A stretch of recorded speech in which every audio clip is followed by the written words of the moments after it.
আম্মু কি আনছো এই এগুলো? যে কুশারের রস, একটা বাবা, দাহাবের, একটা তোর আর আমার। এতগুলো কুশারের রস হ্যাঁ, কত এখানে করে? 40 টাকা আছে, এখানে 20 টাকা, এখানে 20 টাকা। ও, নাও খাই এবার। 40 টাকা।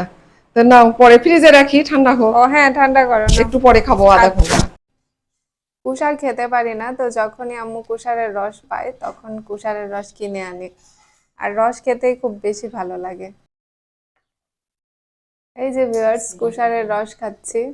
বিসমিল্লাহির রহমানির রহিম। আহ, ফ্রিজে রেখেছিলাম, খুব ঠান্ডা ঠান্ডা, খুব ভালো লাগছে খেতে। আলহামদুলিল্লাহ। আপনারা কারা আমার মতো আছেন, কুশার ছিলে খেতে পারেন না, এরকম রস খান, কমেন্টে কিন্তু আমাকে জানাবেন।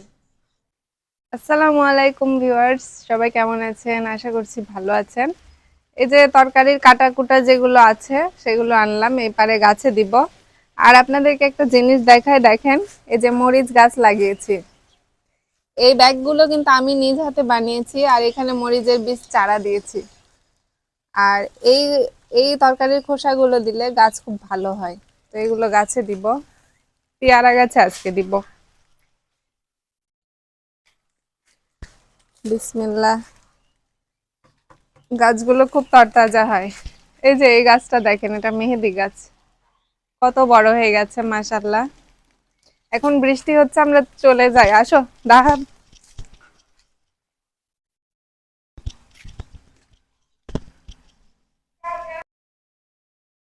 ভিউয়ার্স, আমাদের এখানে কারেন্ট নেই আজকে সকাল থেকে। এখন 3:30 বাজে আর এখনো কারেন্ট আসেনি। আসবেও না মনে হয়, আমাদের আজকে গোসল হয়নি। আর এই পানিগুলো আম্মু বাইরে থেকে ধুয়ে এনেছে, মানে বাসার পাশে একটা বাসা আছে, সেখান থেকে খুব কষ্ট করে আনতে হলো। আমাদের তো সাবমার্সেল কল নেই, তো বাইরে থেকে আনতে হয়েছে। আর এই যে আজকে আমাদের এটা করলার কি আম্মু চচ্চড়ি না? করলার চচ্চড়ি। এই যে মাছ দিয়ে। করলার চচ্চড়ি বড় মাছের পেটি দিয়ে। আর এই যে আমার পাশে বসে আব্বু খাচ্ছে। আব্বু একটু আগে বাইরে থেকে আসলো। আর আরেকটা তরকারি আছে, ইলিশ মাছের ঝোল পেঁপে দিয়ে। এই হচ্ছে আজকে আমাদের দুপুরের খাবার, খুব কষ্ট করে এই খাবারগুলো রান্না করলো আম্মু। কারেন্ট না থাকলে যে ইদানিং কত কষ্ট শহরের মানুষদের, এটা আমাদের আমরা আজকে বুঝতে পারছি।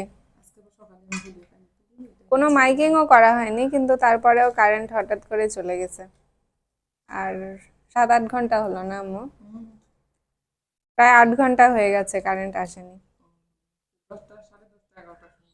খুব গরমের মধ্যে খেতে হচ্ছে, ভীষণ গরম আজকে।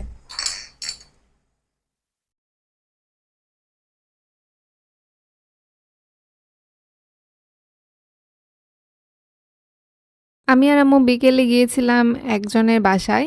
এই বাড়িতে তারা ভাড়া থাকেন, কুলসুম আর আয়েশার বাড়িতে। এরা ছোট্ট দুইটা বোন, আর এদের মা ভীষণ অসুস্থ, তো ওনাকে আমি দেখতে এসেছিলাম আর কিছু সাহায্য করতে gিয়েছিলাম। নিজে যতটুকু আমি পারি ততটুকু সর্বোচ্চটা দিয়ে আমি তাকে হেল্প করার চেষ্টা করব।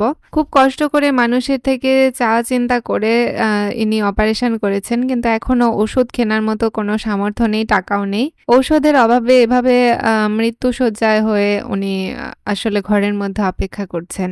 ছোট দুইটা বাচ্চার জন্য আমার সবথেকে বেশি খারাপ লাগছে। বাচ্চা দুইটার জন্য হলেও এনার খুব দ্রুত সুস্থ হওয়া জরুরি। তো আজকের ব্লগটা এখানেই শেষ করছি। সবাই ভালো থাকবেন। আল্লাহ হাফেজ।